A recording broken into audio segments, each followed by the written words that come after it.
ભરૂચ માછીમાર સમાજના અગ્રણી કમલેશ મઢીવાળાએ કેન્દ્રીય પર્યાવરણ મંત્રી, મુખ્યમંત્રી સહિત અન્ય મંત્રીઓ અને અધિકારીઓને મેલ મારફતે રજૂઆત કરી છે, જેમાં તેઓએ જણાવ્યું છે કે શુકલતીર્થ નર્મદા નદીના પટમાં ગેરકાયદેસર રેતી ખનન પ્રવૃત્તિથી થયેલા 4 લોકોના મૃત્યુ બાબતે તમામ જવાબદારી સામે કાયદેસરની કાર્યવાહી કરવા બાબત તથા BNS કલમ 106 સહિતના ગુનાની FIR દાખલ કરવાની માંગ કરી છે, જેના પુરાવા રૂપે તેઓએ બનાવ સ્થળે ડૂબી જનારના દેહની ચાલી રહેલી શોધખોળની સાથે વહીવટીતંત્ર અને પોલીસ તંત્રની નજર સમક્ષ ડ્રેજિંગથી ગેરકાયદેસર રેતી ખનનના લાઇવ વિડીયો વાયરલ થયા હતા.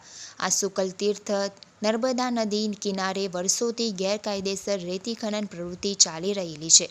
શુકલતીર્થ નર્મદા નદી કાંઠાનો કેટલો વિસ્તાર CRZમાં આવેલો વિસ્તાર પણ છે. નર્મદા નદીના વહેણમાંથી ડ્રેજિંગ મશીન વડે રેતી ખનન કરવાની પ્રવૃત્તિ ગેરકાયદેસરની હોવા છતાં વહીવટીતંત્ર અને પોલીસ તંત્રની નજર સામે અને રહેમ નજરે વર્ષોથી આ વિસ્તારમાં ગેરકાયદેસર રેતી ખનનની પ્રવૃત્તિ ચાલી રહેલી છે.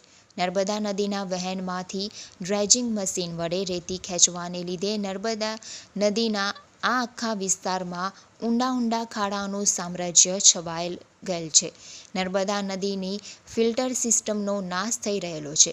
ભરૂચના પૂર્વ પટ્ટી વિસ્તાર તરીકે ઓળખાતા આ વિસ્તારમાં ગેરકાયદેસર રીતે ખનનને કારણે સેંકડો લોકોના ડૂબવાના કારણે અને સેંકડો લોકોના રોડ અકસ્માતમાં મૃત્યુ નિપજેલા છે અને ઘણા પરિવારો ઉજળી ગયેલા છે અને તેના જવાબદાર ફક્ત ગેરકાયદેસર રેતી ખનન પ્રવૃત્તિ કરતા માફિયાઓ જ નથી, પણ તેઓની સાથે વહીવટીતંત્ર અને પોલીસ તંત્ર પણ આ પરિવારોને વેરવિખેર કરવામાં પૂરેપૂરા જવાબદાર છે.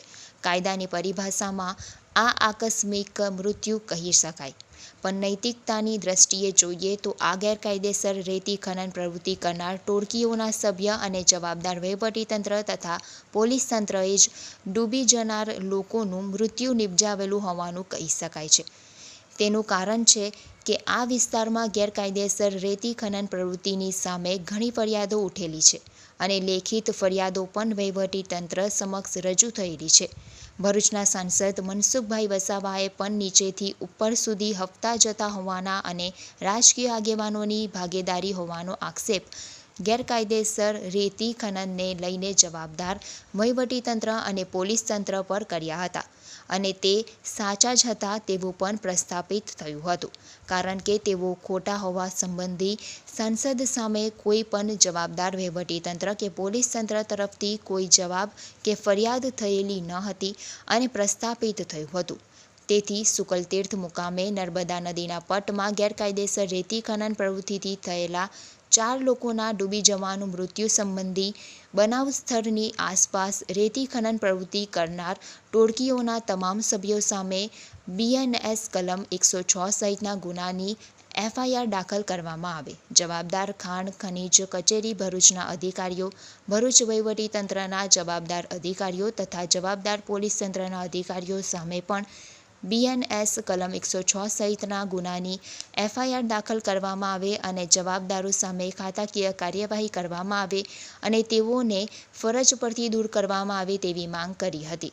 તેમજ મૃત્યુ પામનારના દરેકના પરિવારને ડિસ્ટ્રિક્ટ માઇનિંગ ફંડમાંથી ₹50-50 લાખનું વળતર આપવામાં આવે અને તેની વસૂલાત ગેરકાયદેસર રીતે રેતી ખનન પ્રવૃત્તિ કરનાર પાસેથી અને ખાણ ખનીજ કચેરી ભરૂચના અધિકારીઓ, જવાબદાર વહીવટીતંત્રના અધિકારીઓ તથા જવાબદાર પોલીસ તંત્રના અધિકારીઓ પાસેથી વ્યક્તિગત રૂપે કરવામાં આવે તેવી માંગ કરી હતી. દિવાળીના દિવસે શુક્લતીર્થના મેળામાં જ્યારે લોકો મેળામાં આનંદ એન્જોય કરવા માટે જતા હોય છે, ધાર્મિક વિધિ કરવા માટે જતા હોય છે, તેવા સમયે જ્યારે લોકો નર્મદા નદીના કિનારે ધાર્મિક વિધિમાં રોકાયેલા હોય અને સ્નાન કરવા માટે જતા હોય ત્યારે એક ગોઝારો દુઃખદ બનાવ તે દિવસે બનેલો હતો.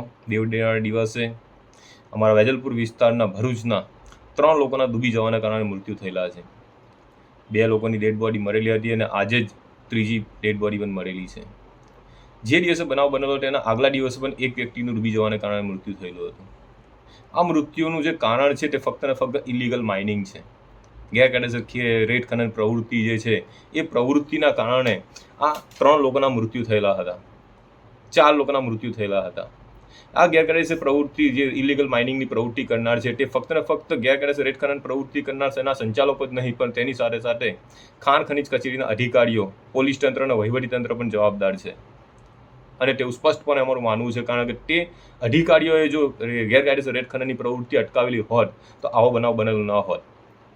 ગેરકાયદેસર ખનન પ્રવૃત્તિની પણ કોઈ મર્યાદા હોય. બનાવ સ્થળે જોવામાં આવે તો બનાવ સ્થળે જે ખાડાઓ રેત ખનન માફિયાઓએ કરેલા છે તે 5-25 ફૂટના નથી, પરંતુ 100-150 ફૂટના ખાડાઓ કરી દીધેલા છે અને તેના કારણે લોકો ત્યાં ડૂબીને મળી રહેલા છે.